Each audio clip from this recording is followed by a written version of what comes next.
Hey everyone, welcome to today's video where we're going to talk about AMD stock.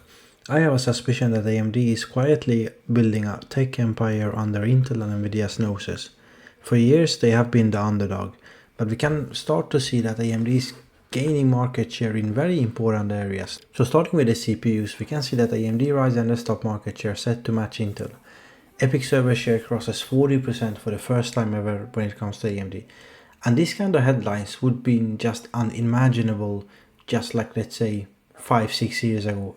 If you scroll back to 2016, Intel had 99% of the market in the server CPUs and AMD was nowhere to be seen. And not only that, AMD also had no reasonable way to fight back against Intel. In 2016, Intel was like 50 times the size of AMD. Intel's R&D budget was more than AMD's entire revenue. So it wouldn't be even feasible to imagine that AMD would be competitive, let alone getting close to 50% market share less than a decade later. But this is essentially what is happening. And you would argue if Intel don't get their stuff together, it's gonna be even worse than here. You might see a scenario like in 2027 where AMD might have 70% of the market in the server CPUs, which is just insane if you think about it. So can the same story be repeated again almost a decade later? Well, starting with why it's a complete different fight in this scenario. Well, Nvidia is again completely dominant in this market.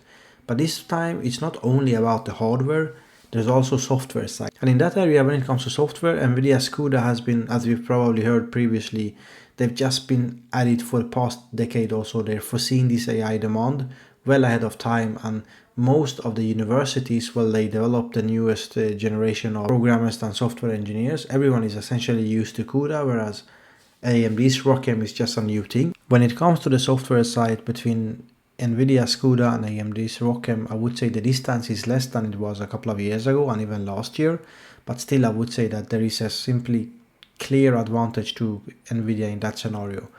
But in addition to the software advantage that Nvidia has, in terms of hardware output, they're in different leagues. Like AMD maybe sells in a good month around 1 billion or so AI GPUs.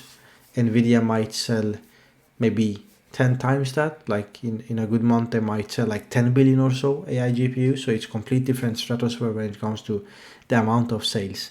But despite all of this, despite Nvidia being so dominant as they have been, the same kind of scenario that Intel was 10 years ago or at least 7-8 years ago, we still see that there's some headlines. So in 2024 there was this final admittance that Nvidia actually admitted that they had issues with Blackwell, something that they denied weeks and months earlier than October of 2024 when this article was finally published. And then also, curiously enough, on the past couple of 10 days, there's been a lot of discussions about, successor to Blackwell, Rubin, potentially being delayed. Nvidia now reportedly denies that kind of Rubin delay rumors.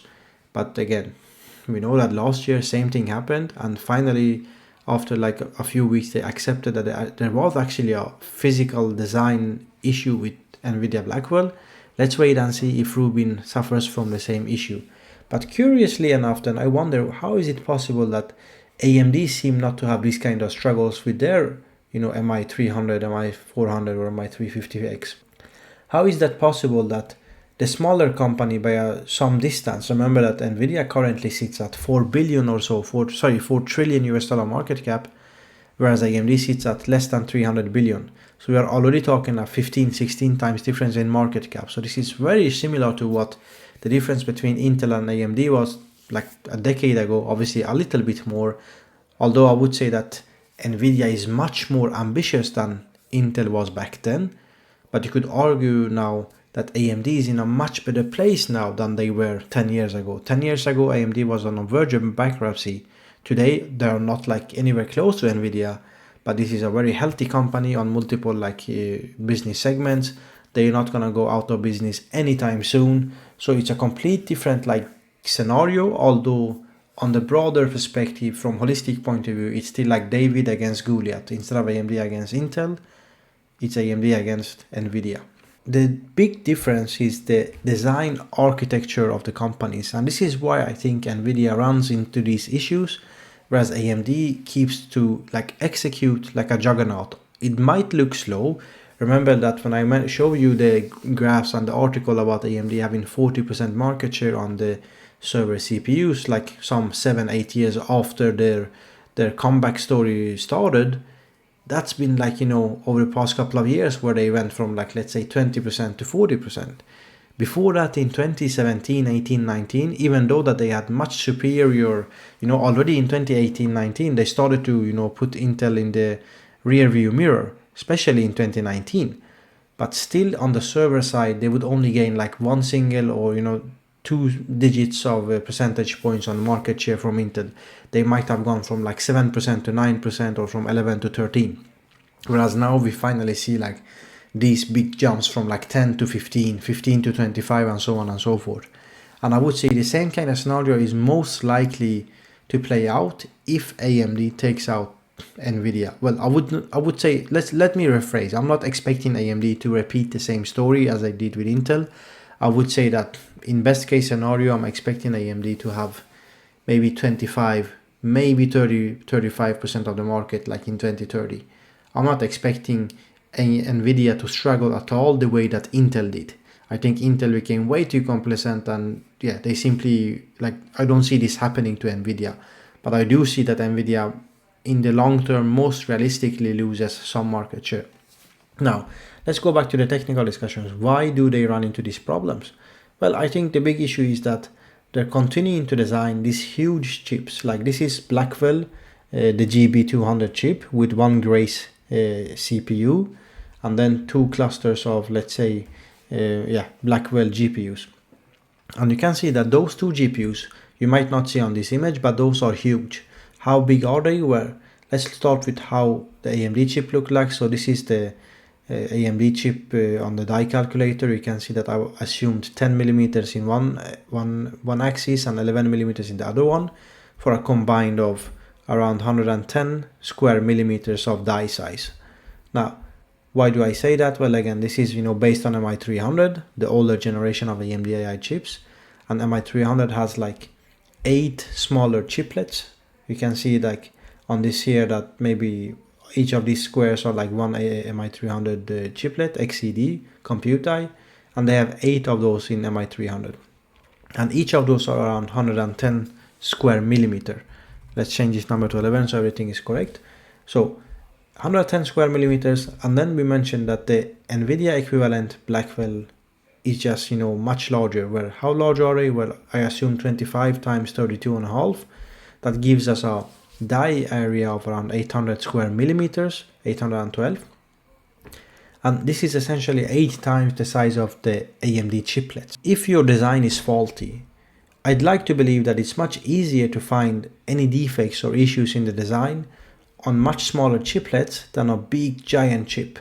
And also, if AMD runs into an issue on the chiplet, they might already be able to reuse some slightly older generation chiplet in the design, because since everything is based on chiplets or AMD, they don't need to have every single part of the design as a new state-of-the-art design.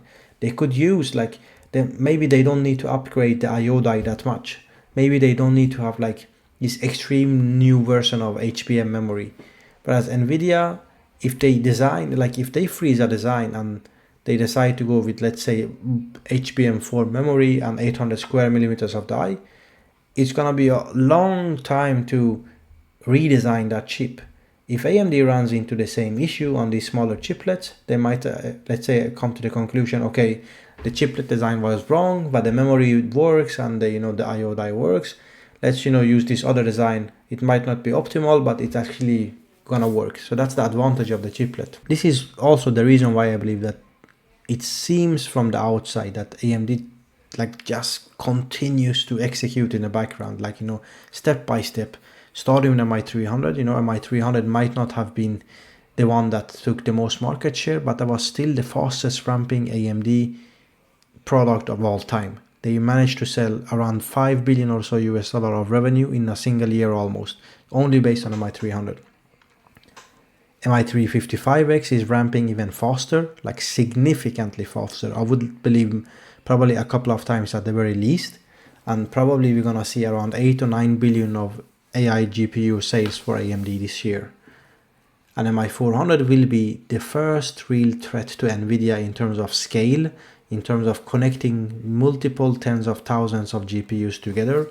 So I know that a lot of you might be a little bit like worried, especially seeing like these recent rumors about the CoWoS capacity bookings at TSMC, in which we can see on this table, according to this source, Nvidia will still have the majority of the market share next year. AMD will have around 9%, which is significant. It's like around 1/5 of what what Nvidia has. So I would say it's significant number of percentage of the market, just behind AVS and quite significantly behind also Broadcom. But remember that of those 9.2%, a few of those percentages is gonna go to AMD CPUs. They use that kind of packaging as well on the CPUs. So not everything is on AI GPUs. So if you exclude that from the 9.2%, maybe in reality 7%, 7.5% goes to their AI GPUs, which is probably 8 times less than what Nvidia, 7 to 8 times less than what Nvidia does. And if you consider that Nvidia sells those GPUs at much higher average sales price, probably revenue-wise, you would expect Nvidia to have at least 10 times higher revenue on AI GPUs in 2026. How does that look like in my own modeling?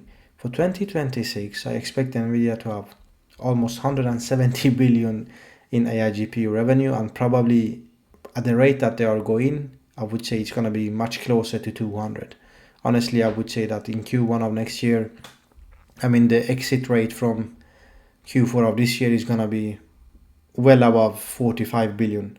These numbers are not updated. I would say that, I would say close to 50 billion every quarter since Q4. So that number needs to be revised up to closer to 200 billion. And if AMD gets 10% of that, that's 20 billion. And this is roughly my own numbers, 23 billion for next year for AMD. So I simply think that the market is way too underestimating AMD currently. With these kind of numbers there, if you look at, again, if you've seen my own sheets here, you can see that Q4 of next year, I'm expecting 16 billion revenue, 10.5 from data center. Then you look at the gross profit of almost 8 billion, operating expenses of 3.8 billion. Then you remain with almost 4 billion in operating income, maybe 3.5 billion in net income. I would say that is still a little bit conservative, but I would put us at around $2 of earnings per share for the Q4 of next year. That's a run rate of $8 already by Q4 of next year. What's the stock price today? 177, I believe, right? That was on Friday. So imagine you get to buy a company that by next year's Q4 is going to do $2 earnings per share, run rate of 8, maybe 10, and you're going to buy that company at 170. You're potentially buying the company at around 17 to 25 price to earnings ratio for just above a year from now. I'd say that's a bargain, especially knowing that even 2027 is going to be even more, most likely. I don't think the AI market is going to stop anytime soon. And the same way as we saw that AMD was going to gain market share on Intel slowly. Remember that the first years like 2018, 19, 20, even 21 was quite slow. They went from increasing from 0% representation in the server CPUs in 2016 to maybe just 1 or 2% in 2017, right? Then maybe getting close to 5% by end of 2018, and then maybe 7 or 8% 19 and 2020, and then we started to see a jump to 18%, and then last year close to 28, 29, and now to 40%. I'd say we'd see the same kind of trajectory there, but slightly different. I'd say that the AMD is more likely to get much closer to 70-60% of the server CPU side. I'd say there's a cap currently from what I see and from Nvidia's market position that AMD probably is going to peak at, most likely in the most bullish scenario at 40%. I say in a more realistic way 30%, maybe by 2030. Let's say 30% by 2030. But that would still mean hundreds, at least 100 billion or so AI GPU revenue for this company. So I'd say this is super undervalued in my opinion. A lot of you ask about price targets. I don't like to give them out because I think it's very risky and this is not investment advice. But remember that according to my own calculations for Q4 of next year, that's very close to $2 or so earnings per share. If they manage to do like, let's say, I don't know, like by 2027, even better than 20 billion revenue, maybe 25 billion revenue by Q4 of 2027, the earnings per share, I have to do calculations, but the earnings per share could easily be $3.5 per quarter. So that could be like a run rate of 15, 16 or so. Yeah, so I simply think that this company, give it a few weeks times, I think like maybe a few months, I think this is gonna show to be a potential bargain on the market. A quick update on the current standings AMD, also tackling a little bit about the potential rumors out there that Nvidia might have delayed the Rubin launch because AMD, like they expected that AMD's MI400 is gonna be much better than they already expected. We also seen rumors previously that AMD might launch MI400 series earlier than expected, maybe already in, I don't know, late Q1 or early Q2. But if those scenarios are true, next year AMD will have significant advantage, at least until the Rubin series launches, potentially. And that's going to be the first time ever that AMD has an advantage compared to Nvidia on the AI GPU side. And is that based on the design philosophy of going with the chiplets? Are we finally seeing the result of this chiplet strategy like playing out both on the server side on the CPUs and also on the server side on the GPUs? I'd say it's very likely. So anyways, thanks for your time. Please like, subscribe, comment in the comment section, and see you in the next one.